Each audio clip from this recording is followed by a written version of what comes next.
Marketing Square. Bienvenue sur Marketing Square, le rendez-vous du gros marketing. Le gros, c'est un marketing qui sort des clous, qui se réinvente, qui se renouvelle.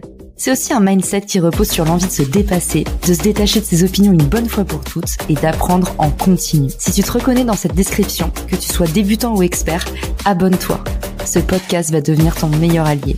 Vous êtes une marque ou une entreprise qui cherchez à étendre votre portée sur les réseaux sociaux ou bien un créateur de contenu à la recherche de partenariats? Richmaker est là pour vous aider. Cette plateforme de mise en relation entre marques et influenceurs spécialisée en B2B est conçue pour vous permettre de toucher de nouvelles audiences à moindre coût. Avec Richmaker, vous pouvez trouver les partenaires idéaux pour votre prochaine collab en un clic. Rendez-vous sur Richmaker pour faire le plein d'idées et développer ce levier inexploité qu'est le partenariat. Bon épisode à tous. Bonjour à tous et bienvenue dans Marketing Square. Aujourd'hui, je suis avec Eric Seclet, copywriter freelance et hôte du podcast Le SaaS Club. Ensemble, on va voyager à travers la méthode du review mining pour comprendre ce que veulent vraiment nos clients. Salut Eric, bienvenue dans le podcast. Salut Caroline, merci beaucoup de me recevoir. Tu sais très bien que je suis un très grand fan du podcast. Toi qui es toujours au contact des clients, tu remarques qu'en fait, les clients, ils nous disent pas forcément la vérité. Ouais, ils nous disent pas forcément la vérité. Et en plus de ça, si tu veux, les marketeurs avec qui je discute, quand ils créent des landing pages, donc des pages d'atterrissage sur leur site web où ils vont accueillir du trafic, quand ils écrivent des emails, ils sont confrontés généralement à deux problèmes. Le premier, et ça je pense que tu sais très bien, c'est la pression du résultat. On a besoin de faire des tests rapidement, d'avoir des quick wins, donc des résultats rapides. Et on n'a pas toujours le temps de faire des interviews de 30-45 minutes avec ses clients où on n'a pas forcément le budget pour faire une phase de recherche approfondie. Et donc ça, c'est une première problématique. Et la deuxième, c'est qu'on n'a pas toujours l'inspiration pour trouver les bons mots. La bonne nouvelle, c'est le review mining. C'est une méthode simple que l'on peut utiliser assez facilement sans, tu vois, dépenser d'argent. Ça consiste en quoi? Ça consiste à regarder les avis des utilisateurs, notamment ceux des concurrents, pour découvrir un petit peu les déclencheurs, les envies, les freins, en gros tout ce qui va participer à la prise de décision. Et ça, on va s'en servir pour trouver les bons mots. Hyper intéressant, en fait, c'est comment creuser son audit, le rendre plus efficace. On le rappelle, alors effectivement, l'audit, c'est le b.a.-ba, c'est la base de toute stratégie de communication. C'est un truc qui est très difficile d'ailleurs à vendre en tant que freelance parce que c'est la partie où on produit pas, donc il n'y a pas de livrable pour le client à proprement parler, mais derrière, il y a des dizaines d'heures où on est en train de regarder comment est-ce que on peut agiter le marché. Du coup, Eric, tu nous as dit un truc très vrai, tu nous as dit en fait l'audit, ça coûte des ronds. Il y a autre chose aussi. Il faut prévenir ceux qui nous écoutent. L'audit, c'est un peu un travail en continu. Du coup, ne vous dites pas, ah mais oui, l'étude de marché. Bien sûr, nous l'avons fait il y a 3 mois. Tout va bien. En fait, c'est lié au product market fit. Je vous mettrai mon épisode sur le sujet avec Lucas dans les ressources de l'épisode. Ça se teste en permanence un marché. Tu confirmes, Eric? Exactement, ouais, c'est pas un travail qui se fait une seule fois, ça se fait dans la durée parce que le produit évolue, parce que les demandes du marché évoluent. Donc, c'est vraiment un travail en continu. Du coup, on peut dire que la méthode que tu vas partager avec nous aujourd'hui, c'est à consommer sans modération et n'hésitez pas à sauvegarder l'épisode. Ce sera un petit peu votre botte secrète, votre compagnon de voyage. Il faut la ressortir régulièrement pour être sûr de rester au plus proche de votre marché et de vos clients. Exactement, c'est une méthode gratuite. T'as pas besoin de demander la permission à qui que ce soit, ni à ton manager, ni à ton collègue ou autre. Et c'est rapide à mettre en place. Donc, je vais te prendre l'exemple d'un SaaS, car c'est ce que je connais le mieux, mais ça va fonctionner aussi pour d'autres secteurs. Donc, la première chose à faire, c'est de se rendre sur un site où on va trouver les avis. Donc, par exemple, dans l'univers du SaaS, ça va être Capterra ou la plateforme G2 en français. C'est 2 sites incontournables dans l'univers du SaaS et c'est là-bas qu'on va trouver la matière noire. Elles vont regrouper des avis vérifiés des principaux logiciels d'une catégorie. Donc, par exemple, la catégorie CRM, la catégorie logiciel de prospection. On va sur ces plateformes, mais ça marche aussi très bien avec Amazon Review ou Trustpilot, par exemple. Une fois qu'on est sur ces plateformes, la deuxième étape, c'est de regarder les avis de ses concurrents. Donc, on va le faire pour 3 à 5 concurrents. Donc, soit c'est des concurrents directs ou indirects. Généralement, vous allez dans une catégorie qui vous ressemble le plus. Et si vous n'avez pas de nom de concurrent, vous y trouverez tous les noms sur place. Donc ça, on va le faire pour 3 à 5 concurrents. C'est une vraie mine d'or. En vrai, c'est des plateformes qui mâchent littéralement le travail du marketeur parce que chaque avis, en fait, il est structuré de la même manière. Par exemple, sur la plateforme G2, les avis sont structurés autour de 3 questions. La première, c'est qu'est-ce que vous avez le plus apprécié dans le logiciel X? La deuxième, c'est qu'est-ce que vous avez le moins apprécié dans le logiciel X? Et la troisième, c'est quel est le problème que le logiciel X résout et en quoi ça vous est utile? Et là, en fait, les gens, ils te racontent toute leur vie. Tu tombes vraiment sur des pépites. Et là, le job, à ce moment-là, c'est vraiment de scanner les bons comme les mauvais avis. La troisième étape, c'est de copier-coller tous ces avis sur un fichier Excel. Là, c'est vraiment le mode robot, parce que des fois, tu peux te retrouver avec 200 avis à scanner. Donc, c'est la partie la plus fastidieuse. Faut pas se poser de questions. On fera le tri, en fait, à l'étape suivante. Quatrième étape, on va essayer d'écrémer un peu tout ça, on va passer un peu le tamis et on va éliminer un peu les avis creux, les avis qui manquent de spécificité. Donc les mauvais avis, ça va être par exemple produit super, SAV efficace, on adore. Les avis de nos mères. C'est ça. Non mais là pour le coup, c'est vraiment les avis un peu inutiles. Alors normalement, ça n'arrive pas sur ces plateformes, mais tu as toujours un petit peu de déchets, des avis qui sont un peu inutiles. Dans les bons avis qu'on va rechercher, on va rechercher par exemple les punchlines du type « c'est devenu mon second cerveau ». Ça, c'est un avis que j'ai vu là dernièrement en allant faire un tour sur les avis qu'a reçu Notion, donc un logiciel qui permet un peu de centraliser un peu la gestion. Il y a plein de gens qui ont défini ça comme leur second cerveau ou comme leur centre de commande. Donc ça, c'est vraiment des phrases réutilisées derrière sur le site web directement. Tu vas dans ces avis regarder les gens qui vont parler des solutions alternatives. Par exemple, depuis que j'ai arrêté d'utiliser l'outil XYZ, j'utilise uniquement Richmaker. Ça peut être un des exemples. Et là, en gros, tu as une info sur les solutions alternatives. Il va encore me demander de lui faire un virement à la fin de l'épisode. Combien je te dois, Eric, pour cette publicité? Rien du tout. Donc ça va être principalement les types d'avis qu'on va rechercher. Et un dernier type d'avis auquel on va prêter attention, c'est ce qu'on appelle les triggers, donc les éléments déclencheurs. Admettons, tu peux trouver ce genre d'avis. Je vais me marier l'année prochaine, faut que je sois fit. Je vais chercher un programme de 6 mois sur une appli de fitness. Donc en gros, on va comprendre le déclencheur pour derrière apporter le bon message. Il nous fait des révélations pendant l'épisode. J'ai pas reçu mon faire-part, Eric. Non, c'est pas du tout mon cas. Je t'en fais pas. Donc on fait le tri sur les avis. Une fois qu'on a les bons avis dans la bonne colonne, on va créer 2 catégories. Celle d'un côté des bénéfices et de l'autre des pains, les points de douleur.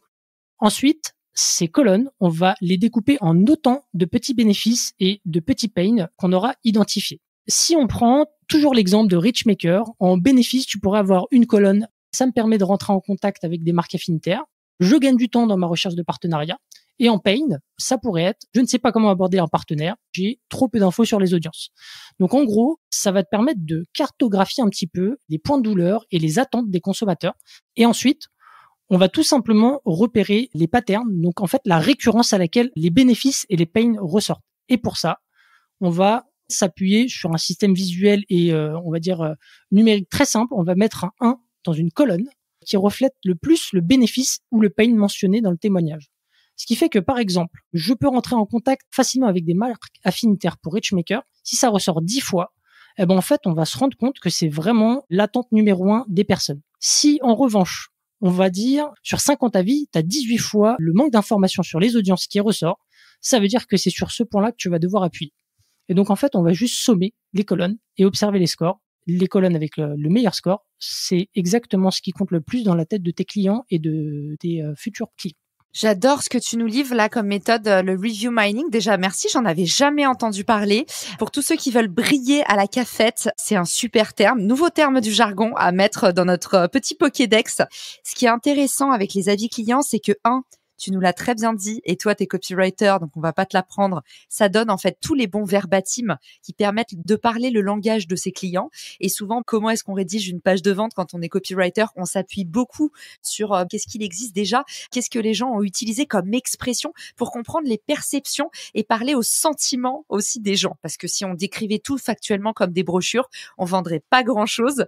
Et deuxièmement, ce qui est intéressant, c'est que ça permet justement de prioriser qu'est-ce qui est important pour les gens vraiment et qu'est-ce qui ne l'est pas.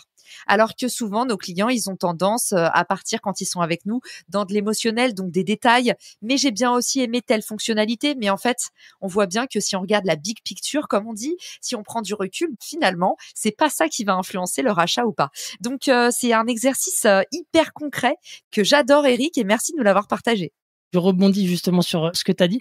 En fait, avec cette méthode, on va comprendre réellement ce qu'ils ont dans leur tête sans y aller à l'intuition. Ça, c'est quelque chose que je remarque beaucoup et je pense que c'est un peu le pire ennemi du marketeur, selon moi. C'est d'y aller à l'intuition, de faire des tests un peu de manière aléatoire, alors qu'avec cette méthode, on va pouvoir mieux appréhender en fait le parcours d'achat des clients et faire des tests avec méthode, comme tu l'as dit, et ça, c'est hyper important. L'intuition, également appelée dans le jargon le fameux pifomètre, hyper important, tu vois, ça va avec le côté mining. Et ben quelque part, la mine, c'est aussi ça, c'est quelque chose qu'on fait de façon routinière. Donc cet exercice des review mining, faites-le avec attention, faites-le comme tu nous l'as dit, auprès de 5 concurrents, c'est ça le bon nombre, Eric ? Ouais, 3 à 5 concurrents. Alors après, quand on n'a pas de concurrents, on peut regarder aussi les solutions alternatives, ou en tout cas qu'elles soient directes ou indirectes. Tout à l'heure, je t'ai pris l'exemple des applis de fitness. Ça peut être un endroit où on va faire du review mining. Si par exemple, je te dis une bêtise, tu lances une salle de sport Caroline, tu veux créer ton site web, tu vas pas forcément t'identifier uniquement aux salles de sport concurrentes comme la tienne, mais tu vas aussi regarder ce genre d'application. Donc, on a toujours moyen en fait d'aller chercher des infos sur les clients et sur leurs attentes. Du coup, pour ceux qui seraient déjà prêts à passer à l'action, comme moi par exemple, parce que en fait ces petits épisodes coup de fouet, ça me rappelle toujours les trucs que j'ai pas fait dernièrement. Et c'est vrai que ça fait longtemps que j'ai pas fait ce travail de review mining. Pour ceux qui sont prêts à passer à l'action, c'est quoi les recommandations du docteur Eric, la bonne posologie ? La première chose, ça va être de toujours coupler cette approche avec d'autres méthodes. C'est ce qu'on appelle du quick and dirty. On va le faire rapidement, mais pour le coup, bien. Par contre, il faut varier et coupler ça avec des méthodes plutôt qualitatives, donc comme le questionnaire et surtout l'interview client pour en savoir plus sur la psychologie, le contexte et tout simplement pour croiser en fait les différentes informations. La deuxième chose, il va falloir prendre en compte que chaque client ne va pas démarrer au même point. Il y a des clients qui vont être plutôt en phase d'exploration et donc il faudra adapter la manière dont on va s'adresser à eux. Si on prend un exemple d'un logiciel de prospection, parmi les cibles de ce type de logiciel, tu vas avoir des freelance débutants et tu vas aussi avoir des experts en cold email. Et évidemment, les préoccupations en fait et les arguments du coup que je vais mettre en avant vont être différents en fonction de ces personnes. Donc même produit mais attentes différentes.